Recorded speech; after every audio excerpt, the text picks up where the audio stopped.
देखिए, जो हमारे जहाज आ रहे हैं इसको लेकर ईरान ने हमसे कोई डिमांड नहीं की। इंडिया और ईरान के संबंध बहुत ही गहरे थे। चीन और रूस को तो फ्री हैंड दे दिया गया, भाई आप गुजारिए, लेकिन भारत को एक एक जहाज के लिए इस तरह की परमिशन क्यों लेनी पड़ रही है? भारत ने खुला कहा है कि हम फलस्तीन फ्री स्टेट के हमेशा से पैरोकार रहे, आज भी है। हॉर्मुज को आजाद कराने के लिए, हॉर्मुज को नियंत्रण में लेने के लिए अपने युद्धपोत, अपनी वॉरशिप भेज दीजिए, आइए हम मिलकर यहां पर लड़ते हैं। ये अमेरिका के ट्रंप की एक चाल है या कि ये अपने वॉरशिप लगाए यहां पर और युद्ध में ये भी शामिल हो जाए।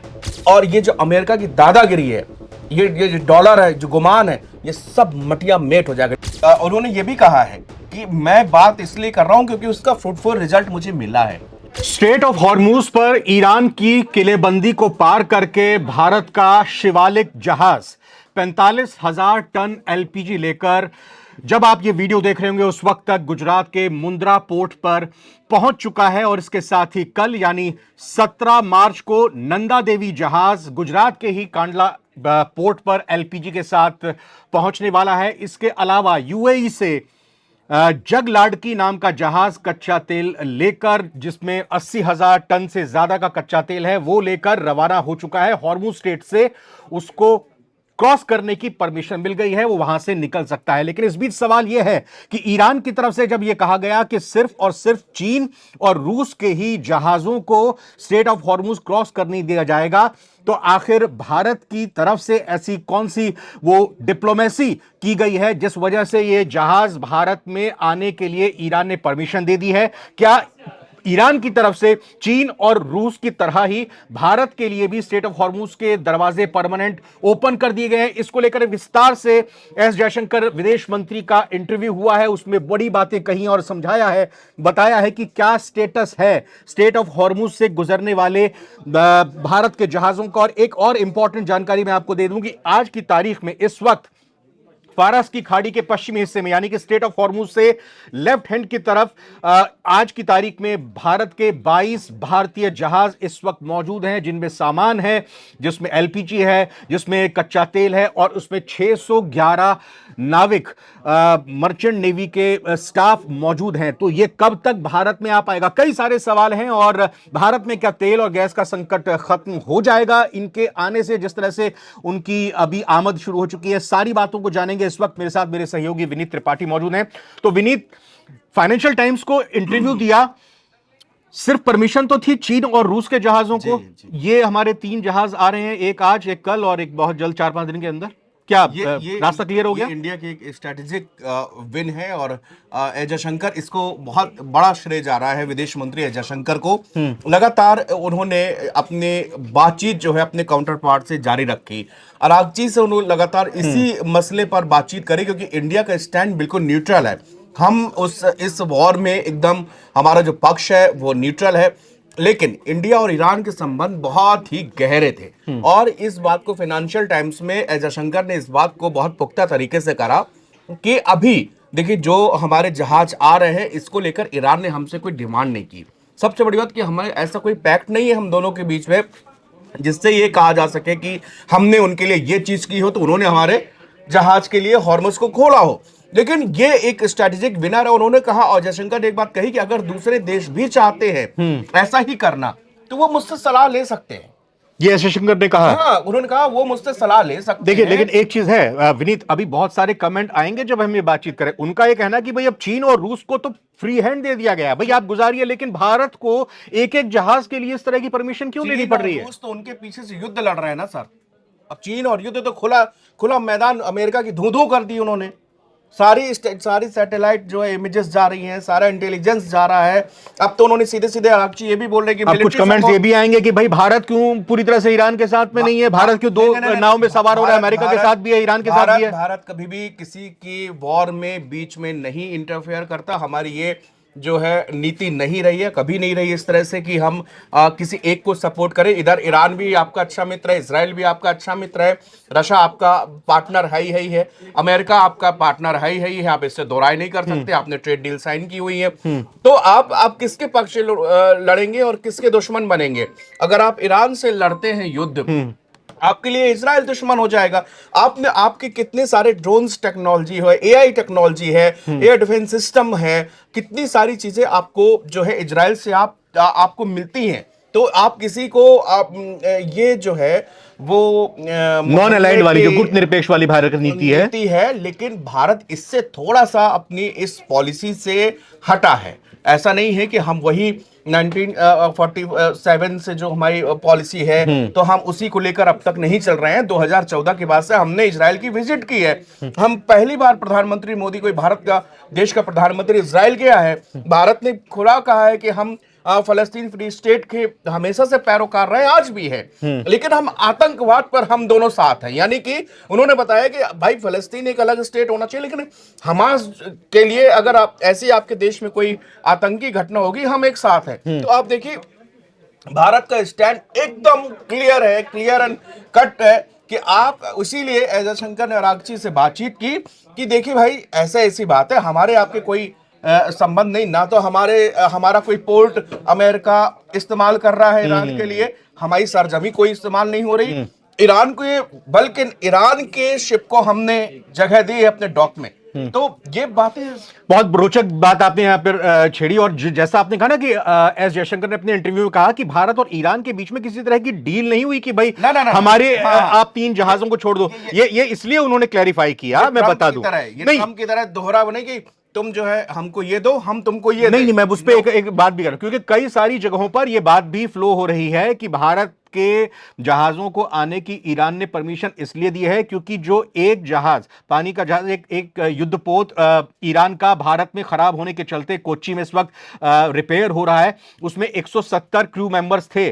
तो कहा गया कि भारत ने यह डील की ईरान के साथ कि भाई 170 को हम आप यहां से एयरलिफ्ट करके ईरान में भेजते हैं और आप हमारे लिए जो एलपीजी और ऑयल टैंकर हैं उनको आने दीजिएगा। ऐसी चर्चा चल रही थी। अब उन चर्चाओं को भी विराम दे दिया कि भाई किसी तरह की हमारी डील नहीं हुई है, वो एक अलग बात ही है, अलग बात है।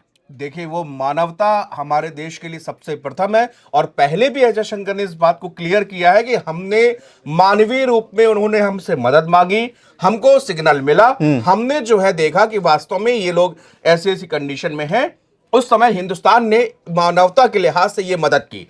ये कोई व्यवसायिक डील नहीं है, ये बिजनेस डील नहीं हुई है, ये ह्यूमैनिटी डील आप कह सकते हैं। ये ट्रम्प कैसी डील कर रहे हैं? ट्रम्प तो जो है साउथ कोरिया, जापान, अपने नेटो के सहयोगी देशों से, इनफैक्ट चीन से भी ये कह रहे हैं कि भाई हॉर्मुज को आजाद कराने के लिए, हॉर्मुज को नियंत्रण में लेने के लिए अपने युद्धपोत, अपनी वॉरशिप भेज दीजिए, आइए हम मिलकर यहां पर लड़ते हैं।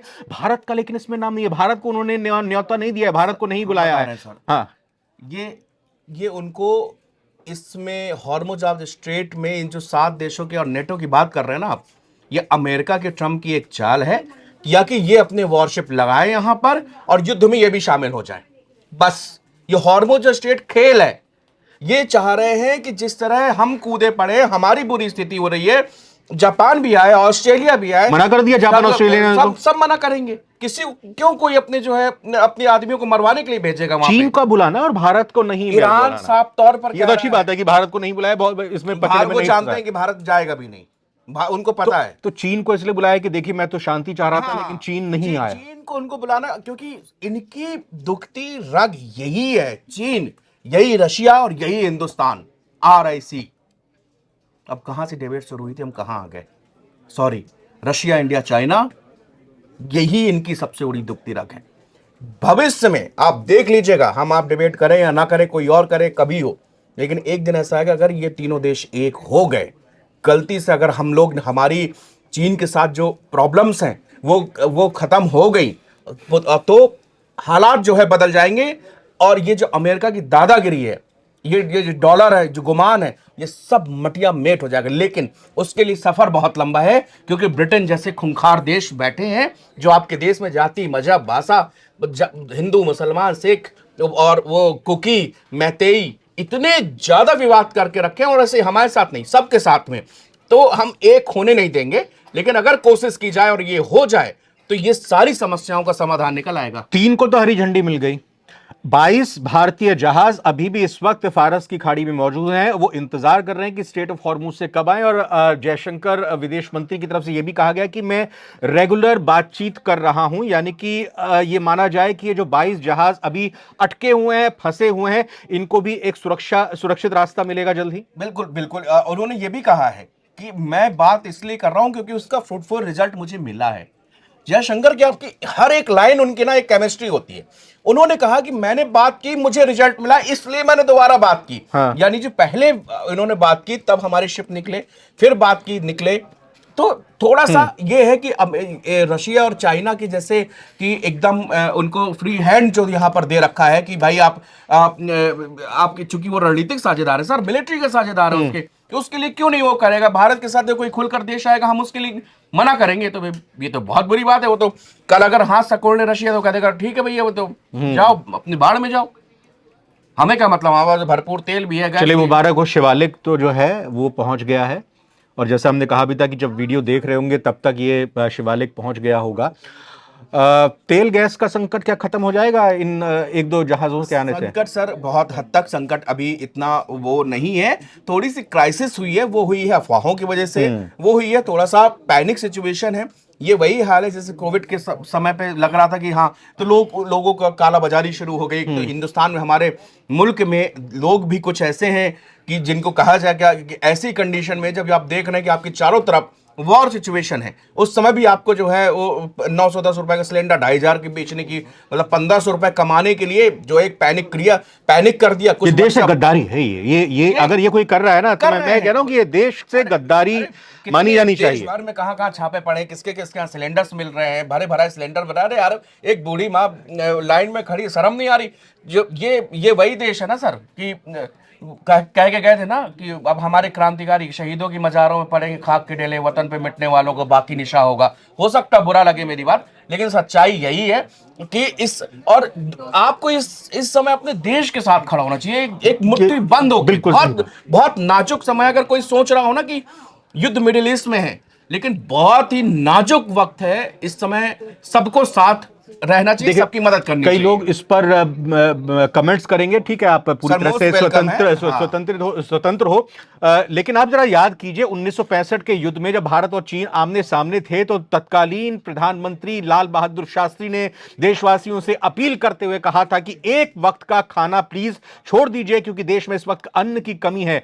न सिर्फ प्रधानमंत्री ने हिम्मत दिखाई थी, बल्कि उन प्रधानमंत्री की बात का सम्मान करते हुए वतन पर मर मिटने वाले लोगों ने एक दिन का खाना भी, एक वक्त का खाना दिन में छोड़ दिया था। बिल्कुल हम ये नहीं कह रहे कि इस तरह की अपील आनी चाहिए। हाँ। आप ये देखिए कि आपके पड़ोसी मुल्कों नेपाल में, बांग्लादेश में, पाकिस्तान में कच्चे पेट्रोल और एलपीजी के दाम कितने बेतहाशा बढ़ते चले गए हैं। और आप यहां पर देखिए, मतलब हम वेट करें कि पाकिस्तान और हिंदुस्तान का युद्ध हो, तब कोई देश का प्रधानमंत्री जो है ना आपको रेडियो से संबोधित करे, और कि रात के 8 बजे संबोधन आए कि भैया एक अब ऐसा ऐसा करना है। तो अरे विनीत, यहां पर तो एक देखिए प्रेस कॉन्फ्रेंस जो हो रही है मिनिस्ट्री ऑफ पेट्रोलियम की तरफ से, उनकी जो सचिव हैं उन्होंने ये कहा, सेक्रेटरी ने, कि भाई हम ये चाहते हैं कि कम से कम आप लोग बर्बाद ना करें गैस को, ईंधन को बर्बाद ना करें, उसका एक तरह से कहें कि इकोनॉमिकल यूज आप करें। तो कई लोग तो उस पर भी मजाक उड़ाने लगे, कई लोग उस तरह की बात करने लगे। लेकिन ठीक है, बेहतर स्थिति है और उम्मीद यही करनी चाहिए विनीत हाँ कि भाई जल्द से जल्द ये जो स्टेट ऑफ हॉर्मुज, पहली तो बात है युद्ध खत्म हो जाए, दूसरी बात यह है कि स्टेट ऑफ हॉर्मुज का ये संकट फिर रहेगा ही नहीं अगर युद्ध खत्म होता है। लेकिन तीसरी बड़ी बात है कि डिप्लोमेटिक तरीके से भारत ने जिस तरह से अपने एक एक करके जहाजों को निकाला है, अब चीन और रूस के साथ साथ भारत ऐसी स्टेज पर पहुंच जाए कि ईरान भारत से कहे कि आप अपने जहाजों की आवागमन आवाजाही यहां से कर सकते हैं। हम उम्मीद करते हैं कि ऐसा भी दिन बहुत जल्द हमको देखना पड़ेगा। एक इसमें अपडेट ये भी है, और एक इसमें इंटरनल इंफॉर्मेशन ये भी है कि जो ये जहाज यहां से निकल रहे हैं, गुजर रहे हैं, वो हो सकता है कि ईरान उस पर अटैक ना करे, लेकिन कोई दूसरा अटैक करके और कह दे कि ईरान ने किया है। तो बिल्कुल हो सकता है, बिल्कुल हो सकता है। लेकिन इसमें फिर अब देखना पड़ेगा ना कि सैटेलाइट से भारत, अब आप ये थोड़ी सोचते हैं भारत के पास पूरा सैटेलाइट का नेटवर्क है, भारत ये पता लगा लेगा कि कहां से हमला हुआ है, कैसे हमला हुआ है, या फिर ये चीन और रूस की भी वहां पर नजर है कि भाई ये शब्द जो है ईरान ने कुछ दिन पहले कहे थे कि बाय सिक्योरिटी रीजन हमको शक है यहां से निकलने वाले किसी भी जहाज पर अगर हमला होकर नाम लगा दिया जाएगा। वो जो एक थाईलैंड वाला जहाज था उसको लेकर भी 165 लड़कियों वाले स्कूल पे मैं एग्जाम्पल आ गया तुरंत दिमाग में। 165 जो लड़कियां खत्म हुई ईरान में, किसने किया मिसाइल अटैक? अमेरिका ने किया। वो तो अमेरिका तो कह रहा है कि ईरान ने किया। अरे अमेरिका कह रहा है ईरान ने किया। वहां पर तो वो प्रूफ हो गया, वहां पे सैटेलाइट की इमेजेस आ चुकी हैं। वहां पर तो मैं ये कह रहा हूं कि अमेरिका के रक्षा मंत्री के खिलाफ अंतर्राष्ट्रीय कोर्ट ऑफ जस्टिस में ये तक नौबत आ गई है। अभी जरा युद्ध तो खत्म होने दीजिए, खदेड़ा जाएगा उनको अदालत में। तो खदेड़ा जाना चाहिए, मैंने वो तस्वीर देखी सैटेलाइट की, कब्र 165 कब्रें खुदा। खैर वो तो बहुत ही दुखद थी। बहरहाल हमें लगता है कि इस वीडियो को हमें यही समाप्त करना चाहिए और हाँ। फिलहाल यही उम्मीद कि युद्ध जल्द से जल्द खत्म हो, और अगर युद्ध नहीं खत्म होता तो कम से कम ईरान और भारत के जिस तरह के रिश्ते रहे हैं उस पर कोई भी अगर नजर लगा रहा है तो नजर ना लगे, और जो डिप्लोमेसी के तहत भारत की सरकार धीरे धीरे ही सही आगे बढ़ती हुई दिखाई दे रही है वो कामयाबी की तरफ बढ़ेगी, और स्ट्रेट ऑफ हॉर्मुज कोई अड़चन भारत के जहाजों के लिए नहीं रहेगी। विनीत बहुत बहुत धन्यवाद आपका, बहुत बहुत शुक्रिया सर।